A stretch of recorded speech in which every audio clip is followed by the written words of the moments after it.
Perkenalkan, nama saya Lorimba Paramamarindo Saragi. Saya dari kelas M3 Universitas Pancabakti, Fakultas Ekonomi. Baiklah, saya akan mempresentasikan materi yang berbunyi Supply Chain Management. Pertama, perbedaan dan persamaan logistik manajemen dan supply chain manajemen. Logistik sendiri adalah bagian dari supply chain yang tugasnya berfokus pada perencanaan aliran produk untuk konsumen. Itu sebabnya logistik sangat penting dalam menjadikan kinerja supply chain lebih baik. Logistik memiliki tugas dalam hal manajemen permintaan untuk perencanaan aliran barang untuk pemenuhan permintaan dan kebutuhan konsumen dengan baik. Itu sebabnya dalam kegiatannya logistik berhubungan dengan gudang, distribusi, transportasi, hingga pengelolaan pesanan.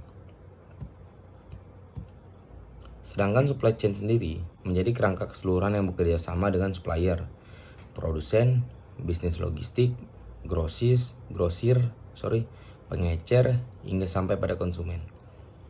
Fokus tugas supply chain berkaitan dengan penyeimbangan penawaran dan penerima permintaan barang. Cakupan kerja supply chain lebih luas, karena itu aktivitas ini juga bertanggung jawab pada pengusahaan, hubungan dan koordinasi proses dari tiap klien dari pemasok sampai pelanggan. Proses supply chain dimulai saat adanya pesanan dalam suatu produk atau layanan hingga sampai di tangan pembeli. Tugasnya juga meliputi semua kegiatan logistik, tentunya dengan pembelian, pengadaan, perencanaan produksi, dan pasokan hingga kebutuhan. Persamaan logistik manajemen dan supply chain manajemen. Sudah sempat disinggung di atas bahwa kedua kegiatan ini memiliki persamaan dalam hal arus pengelolaan barang dan jasa.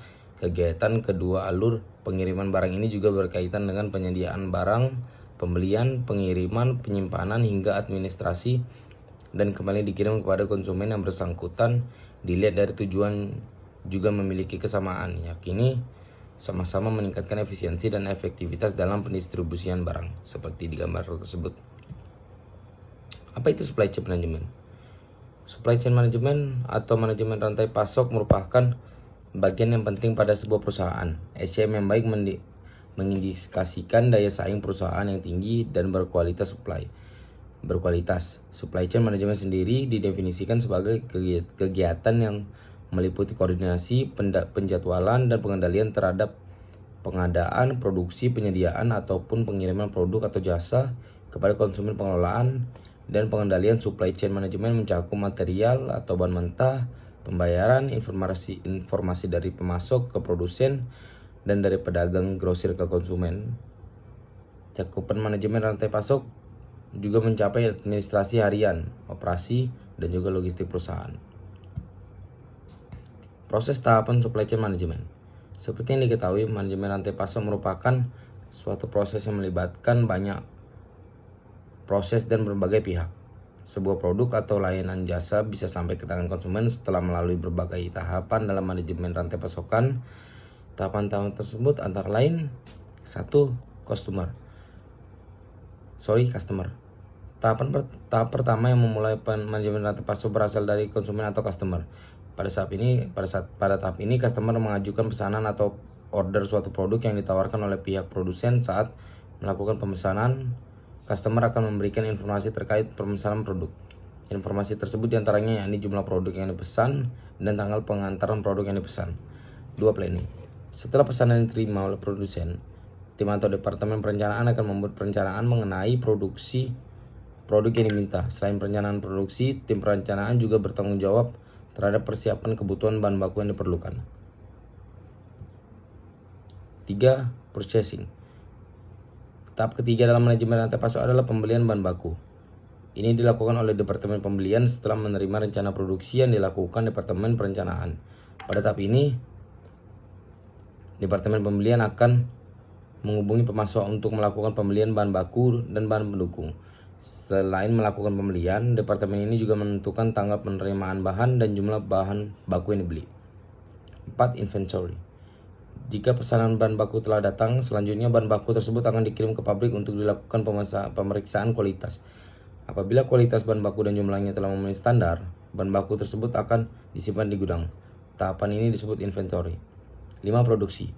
Ketika bahan baku telah diperiksa dan disimpan, nantinya bahan baku tersebut akan diproses bersama bahan pendukung menjadi bahan jadi yang dipesan oleh customer. Selain diproduksi, bahan baku yang menjadi bahan jadi akan kembali disimpan di gudang. Nantinya produk tersebut akan dikirim kepada customer. 6. Pengiriman. Tahap ini merupakan bagian terakhir dari manajemen rantai pasok. Pada tahap ini, produk yang disimpan di gudang akan dikirimkan kepada customer sesuai tanggal pengiriman yang diminta. Kurir akan memastikan bahwa produk telah sampai ke tangan customer dengan sempurna.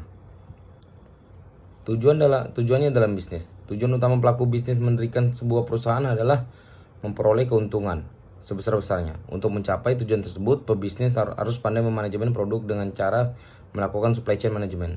Dalam dunia bisnis, supply chain management atau SCM adalah istilah yang tidak asing terdengar. Terlebih apabila usaha yang dijalankan berada di bidang manufaktur, penerapan SCM menjadi kewajiban perusahaan tersebut. Bagi pebisnis yang baru merintis usaha, ada baiknya apabila pebisnis mempelajari dan memahami lebih jauh mengenai supply chain management. Dengan begitu, pebisnis bisa mengambil langkah yang tepat supaya usaha yang dijalankan semakin maju. Supply chain management memiliki peran penting di universitas dalam berbagai aspek seperti pengelolaan sumber daya manusia atau SDM. Supply chain management juga relevan dalam manajemen sumber daya manusia di universitas, terutama dalam pengadaan dan pembangunan staf yang berkualitas untuk mendukung fungsi-fungsi administrasi dan akademik. Konsep dasar supply chain management. Secara sederhana, konsep SCM adalah strategi terkait kegiatan produksi, shipping, dan distribusi produk, barang atau jasa dari perusahaan sampai kepada pelanggannya. Konsep ini dilakukan untuk melihat pengelolaan seseorang atau tim dalam meningkatkan skala produktivitas, kualitas, dan efisiensi operasional dalam perusahaan tersebut. Tujuan supply chain management. Tujuan umum dari supply chain management adalah menyeimbangkan antara permintaan dan juga penawaran agar lebih efektif dan juga efisien. Sejumlah masalah utama dalam rantai pasokan ini adalah berhubungan dengan penentuan tingkat outsourcing yang tepat, manajemen pengadaan barang, manajemen pemasok, pengelola hubungan dengan pelanggan, identifikasi masalah dan merespon masalah tersebut. Yang terakhir adalah manajemen risiko. Tujuan strategis yang ingin dicapai dari rantai pasokan adalah memenangkan persaingan minimal. Perusahaan bisa bertahan di tengah persaingan pasar yang ketat. Oleh sebab itu, jika menjadi pemenang dalam persaingan pasar, maka rantai pasokan tersebut harus menyediakan produk dengan harga murah, berkualitas, tepat waktu, dan juga lebih bervariasi. Elemen supply chain management. 1. Operasi. Kegiatan operasional diharapkan terus mencapai hasil yang sama dari segi kualitas hingga kuantitas. Hal tersebut juga berlaku pada penerapan Lean Supply Chain Management atau LSCM. Praktik LSCM pada kegiatan operasional harus terus diperintahkan untuk dapat memastikan efisiensi dan produktivitas bisnis. 2. Integrasi. Pengintegrasian produk dari pemasok hingga ke penerima juga memakan waktu yang cukup lama, terutama dalam hal distribusi. Selain itu, pengelolaan komunikasi dan informasi antara pemasok dan penerima juga menjadi bagian dari proses integrasi. 3. Purchasing atau procurement. Akibat proses operasional yang harus terus berjalan di dalam Lean Supply Chain Management atau LCM, maka purchasing dan procurement adalah nafas yang membuat terus hidup. Produsen memerlukan pasokan barang untuk menjaga produktivitasnya. Hal tersebut berkaitan dengan pengadaan dan pembelian barang yang terus disesuaikan. 4. Distribusi dan logistik. Proses akhir dari supply chain management adalah sampainya pengiriman produk atau layanan kepada customer. Ketepatan waktu dalam melakukan proses distribusi menjadi poin utama Lean Supply Chain Management atau LCM. Katakanlah proses operasional dan proses dan procurement telah terintegrasi dengan baik. Hal tersebut menjadi berantakan apabila proses distribusi mengalami keterlambatan. Pada akhirnya proses atau procurement menjadi sia-sia dan kegiatan operasional ikut terhenti. Selanjutnya, persediaan dalam supply chain management. Persediaan adalah salah satu aset terbesar yang dimiliki supply chain.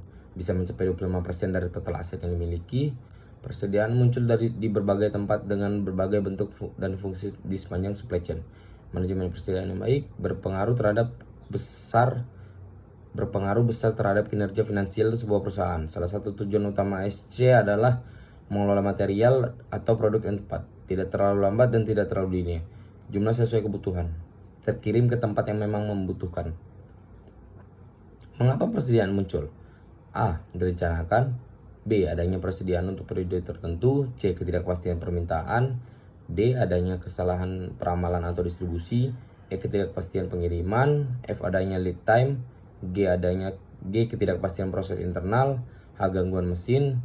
I. Motif ekonomi. J. Penghematan pengiriman. Sekian presentasi dari saya. Apabila ada kurangnya mohon maaf. Sekian, terima kasih.